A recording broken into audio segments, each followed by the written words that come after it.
Hey guys, this is Coach Goodrich here with another 8th grade American history and geography unit. We just finished with Unit 1, so we're moving on to Unit 2. Make sure you have your Unit 2 guided notes out, printed out so you can follow along with what we're doing today. So we're talking about exploration and colonization of North America primarily. This is American history, so we're going to focus our efforts up there. Find out who all of these people are. Central questions. Why would anyone want to move to the New World? Number 2, how are the 3 types of colonies in the New World similar and different? Make sure you pause the video here and you can write these down, and we'll answer these as we go through the unit. When you're ready, you can press play. Alright, exploring the new land. Remember the 3 G's. Should have picked up on this in 7th grade world history. Gold, glory, and God. That is what all of these countries and their explorers and colonizers that they sent out, from the Spanish to the Portuguese to the French, all of them, that's what they were about. This would lead to rivalry between these nations, between these countries. They're competing for the same land, the same resources, and converts with these other countries. Right now, Portugal's not really in it. Portugal started off as really, really strong, but in North America, the big 3 that are fighting over a lot of the territory are Spain, England, and France. So those are the ones we're going to be focusing on. Hopefully you guys remember the idea of mercantilism. It's where we get the word merchant from. It's an economic theory that countries must export or sell more than they buy. Alright, export and import are fancy economic terms for a country as a whole. An individual person doesn't export or import. A country exports or imports, but just sell or buy. Export, X meaning go out, M meaning in, coming into the country. This would all lead to transatlantic trade. Trans is the Latin word for across, to go across, so transatlantic, across the Atlantic. The Columbian Exchange and triangular trade, which brings different animals, resources, etc., that are being traded, sold to different areas of the world, which is why, Europe got potatoes and sweet potatoes and turkeys, and why the New World got a lot of the things that they were able to pick up. Grapes, a lot of wheat, domesticated animals, back from the Old World. So here's some example, and you can kind of see the triangular trade looks like a triangle, kind of. Just some examples of what are the things that are going on. Of course, the big one of the hot topics for today, in Africa, a lot of what was being brought here was slaves, slave labor, going to South America, going to the, like it says down there, to the Caribbean and to North America as well. Columbian Exchange. So make sure you fill in a couple of those. You don't need to write down all of them, but I usually do 3 or 4 per. So, New World to Old World. So that's North America to Europe, and then Old World to New World. Europe, back to North America.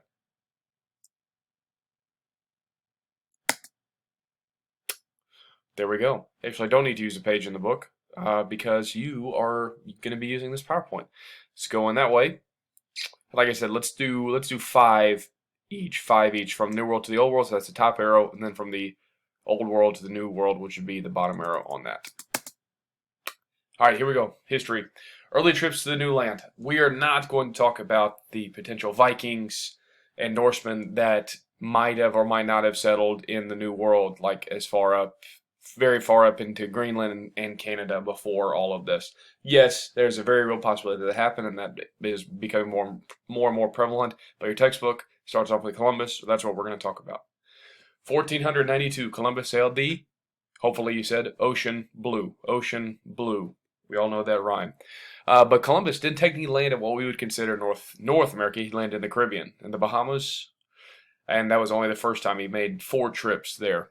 Now it is Spain's turn. Remember, Columbus, not a Spaniard, he's an Italian, but the Spanish king and queen said, "Hey, we'll pay for you to go if you claim everything in the name of Spain."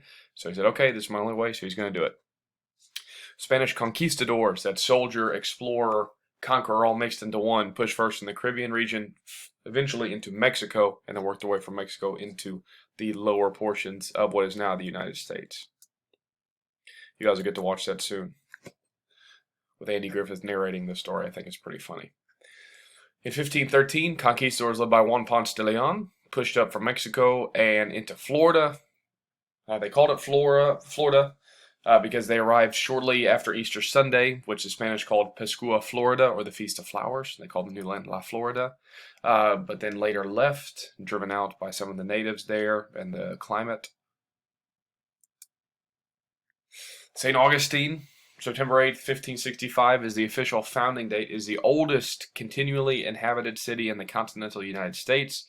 The area was first settled by French Huguenots in 1562. Huguenots are Protestants who are fleeing persecution, but they weren't really supposed to be there because it's Spanish territory.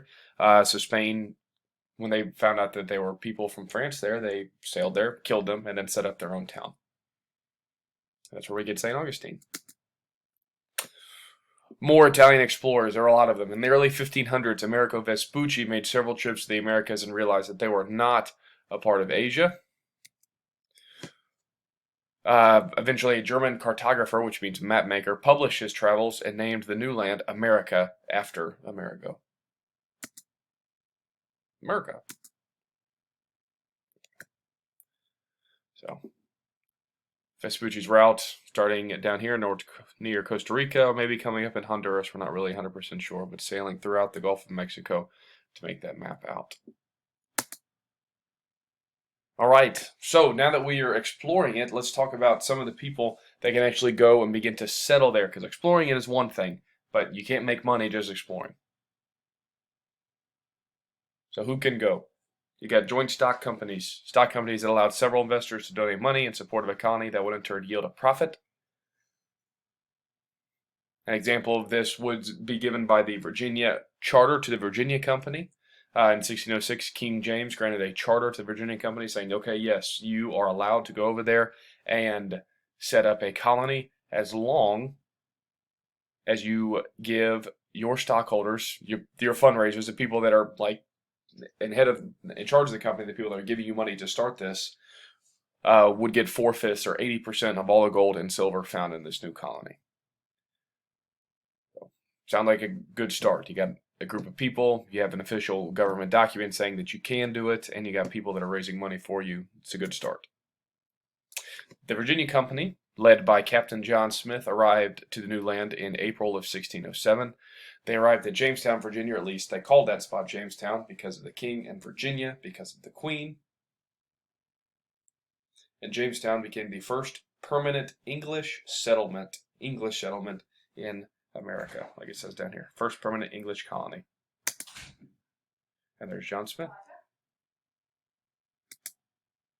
Life at Jamestown. Only 38 out of the 150 passengers would survive the first year at Jamestown. Disease and hunger destroyed the settlers. They were totally unprepared. They arrived late, too late to plant anything. They were unprepared for the climate and the terrain that they were in. Pretty much settled in a swamp, in a marsh, so they had mosquitoes that were carrying diseases and killing everybody. The water was kind of a brackish mix of salt and fresh water, so they weren't able to really drink any water unless they traveled inland or boiled it. It was just not very good. John Smith finally persuaded the Powhatan, the local Indian powers, the Algonquin tribes, to give the settlers in Jamestown food and start trading with them. Smith eventually had to return to England because of an accident. He lit himself on fire, even though that is up for debate, and we'll talk some more about that later on. Jamestown. In the spring of 1609, about 600 new colonists arrived at Jamestown with high hopes. And this did not go well with the Powhatan, who were kind of ready for the white man to leave. The Powhatan would go out on war parties, kill livestock, destroy farms. Eventually, they would take to killing anybody who set foot outside of the fort that they had constructed. That winter in 1609 was known as the Starving Time. Cheery name. Settlers eat roots, rats, snakes, and they even boiled their own shoe leather just to have something to put their mouth on. Of the 600 colonists that were there, only 60 survived. 60. But shortly after, things would begin to turn around in Jamestown. They made it through the hardest part. And you guys will watch that video soon. As the winter turns to spring, the colony's growth was the development of a highly profitable crop, tobacco, thanks to a planter named John Rolfe. By the late 1620s, the colonists exported more than 1.5 million pounds of tobacco each and every year. Virginia Company was also introduced what's called the headright system, that anyone who paid for their own or another passage to Virginia would receive 50 acres of land. So you get 50 acres of pretty much free land as long as you buy a ticket to set sail over there. It's a good opportunity, especially if you don't have a whole lot going for you back in England. And because of that, immigration in the colony skyrocketed, which allowed it to survive and eventually thrive. It's tobacco, what it looks like when it's being dried out. And from that, you cut it up or roll it up to smoke it. But who's going to work on these farms? Obviously, you have the farmers themselves, but also who else? Indentured servants, lower class Englishmen who could not afford the passage over there but were looking for a new start. They could agree to work for people already over there for 4 to 7 years in exchange for passage to the new land and food and shelter upon arrival. When their 4 to 7 years were up, they were free to go do as they would like. So not slaves, but indentured servants. And records suggest that a group of about 20 Africans arrived in Jamestown in 1619, and they were treated as indentured servants.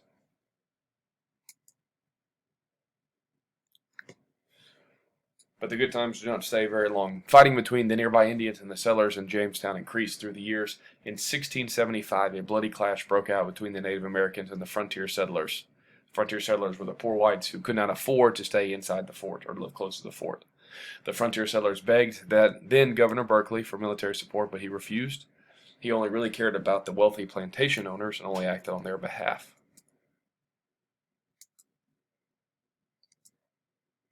This did not sit well with politician and leader Nathaniel Bacon. He organized a small private army that he funded and fought against the local Indians. Governor Berkeley still did not recognize this army as legal, called for them to disband, and Bacon responded by storming the House of Burgesses, which was the colonial house of Virginia government in Jamestown, in 1676. And this was known as Bacon's Rebellion, and one of the first times that a lesser power fights back against the powers at be. Definitely not the last time in American history that would take place. Let's talk a little bit about the government itself. It was a house of burgesses. The burgesses were people, 2 citizens from each of Virginia's then 11 districts. This was the first representative body in colonial America. Each of those citizens was elected to their council, and they were allowed to make rules and decide on policy. Unfortunately, only white male landowners could vote in the House, which would leave a lot of the poor whites and the women and the African Americans and the Native Americans out. So very exclusive club to get into. But it's the first steps of democracy in the new land for us. And that, I believe, is where we'll leave it off today. I appreciate it, you guys, and we will finish this up later on in the week. All right, see ya.